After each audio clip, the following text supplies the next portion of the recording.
विगत 6 महीनों बाद नगरपालिका परिषद की दूसरी बैठक 25 जनवरी को नगरपालिका सभा कक्ष में आयोजित की गई। बैठक में लगभग 25 प्रस्तावों को सर्वसम्मति से पारित किया गया। हालांकि कुछ मुद्दों पर परिषद में गर्माहट देखी गई, लेकिन उन्हें भी शांतिपूर्ण तरीके से सुलझा लिया गया।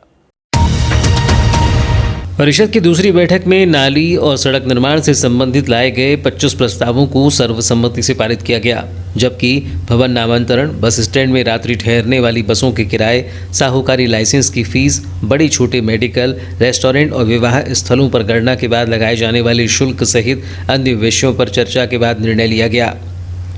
नगरीय क्षेत्र में साहूकारी लाइसेंस के लिए अब 6,000 रुपये देना पड़ेगा, जिसमें 1,000 रुपये नगरपालिका की फीस और 5,000 रुपये रेड क्रॉस के लिए सेवा शुल्क होगा, ताकि पीड़ित मानवता की सेवार्थ राशि का उपयोग हो सके। नगरपालिका में भवन नामांतरण एक बड़ी समस्या थी। हालांकि पूर्व में यह परिषद की बैठक के बाद ही हो पाता था, लेकिन आ रही दिक्कतों के चलते यह परिषद में प्रस्ताव लाया गया कि अब भवन नामांतरण पीआईसी की बैठक में लाकर या फिर अध्यक्ष के माध्यम से कर दिया जाएगा। नगरपालिका परिषद में इस प्रस्ताव को भी पास किया गया कि अब बस स्टैंड में रात्रि में खड़ी रहने वाली बसों से प्रतिदिन 100 रुपये शुल्क लिया जाएगा। नगरपालिका के राजस्व सभापति वकील वाधवा द्वारा नगरीय क्षेत्र के वार्ड क्रमांक 19 स्थित इंदिरा गार्डन को क्रांतिकारी एवं स्वतंत्रता संग्राम सेनानी हेमू कालाणी के नाम से किए जाने का प्रस्ताव लाया गया, जिसे पारित कर दिया गया। चूंकि इसके आसपास सिंधी सामाजिक बंधु बहुतायत निवासरत हैं, इसलिए इस गार्डन को हेमू कालाणी के नाम से किए जाने का प्रस्ताव लाया गया था।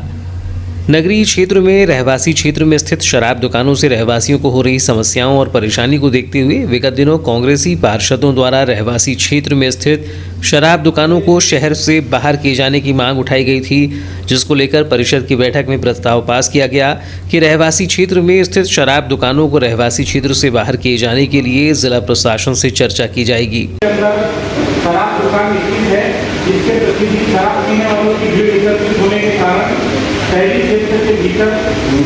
अंदर ट्रैफिक जाम होता है एवं असामाजिक तत्वों के द्वारा शराब पीकर शहर की व्यवस्था भंग की जाती है, जिसमें शहरी क्षेत्रों से हटाकर अन्य स्थान में शराब दुकान खोले जाने की स्वीकृति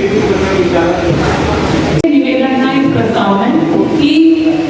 एक दिन हम सब पार्षद इकट्ठे होंगे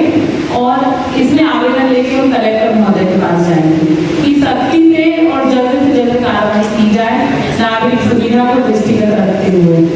बहुत अच्छा सुझाव है, इसमें आपके साथ है।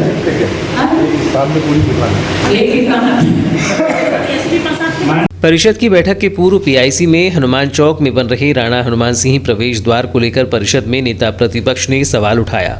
जिसको लेकर नगरपालिका अध्यक्ष भारती ठाकुर ने स्थिति स्पष्ट करते हुए परिषद को बताया कि अभी से तोड़ने का कोई प्रस्ताव नहीं लिया गया है, बल्कि उसकी तकनीकी खामियों और उसके निर्माण को लेकर आ रही आपत्तियों के कारण उस निर्माण पर रोक लगाई गई है। चूंकि पिल्लर के बनाए गए चैम्बर के किनारे दुर्घटना की दृष्टि से जानलेवा और पुल की ऊंचाई स्पष्ट नहीं होने से भविष्य में आने वाली यातायात समस्या को लेकर रोका गया है, जिसका निर्णय अगली परिषद की बैठक में लिया जाएगा। देखिए, नहीं, ऐसा नहीं है, तोड़ने का कोई इशू नहीं है। उसे सिर्फ अभी काम को रुकवाया इसलिए गया है क्योंकि पिछली परिषद में यह प्रस्ताव पारित हुआ था और कुछ टेक्निकल इशू के चलते ये काम रुकवा दिया गया है, क्योंकि वहाँ के कुछ व्यापारियों ने आकर शिकायत दर्ज करवाई थी और हमारे जो टेक्निकल इंजीनियर्स हैं उनने जब जाके वहाँ निरीक्षण किया तो उन्होंने पाया कि जो चैम्बर्स बने हुए हैं और उनके जो कॉर्नर निकले हुए हैं वो एक एक्सीडेंटल पॉइंट बन सकते हैं और किसी भी प्रकार की आने वाले समय में कोई दुर्घटना ना हो, यातायात बाधित ना हो, इसको दृष्टिगत रखते हुए ये अभी कार्यवाही रोकी गई है और आने वाली परिषद में ये विषय फिर से रखा जाए। परिषद की बैठक में नेता प्रतिपक्ष कारो लिल्हारे ने काम नहीं करने वाले ठेकेदार की अमानत राशि वापसी पर नाराजगी जाहिर करते हुए काम नहीं करने वाले ठेकेदार को ब्लैक लिस्टेड किए जाने और उसकी अमानत राशि राजसात किए जाने की बात कही। वहीं उन्होंने बिना टीएस के निर्माण कार्य कराए जाने पर भी नाराजगी जाहिर की, जबकि नियमानुसार टीएस के बाद ही कार्य प्रारंभ किया जाता है, जिसमें परिषद का बचाव करते हुए उपाध्यक्ष योगेश बिसेन ने कहा कि जनहित के कार्यों के लिए टीएस का इंतजार जरूरी नहीं है।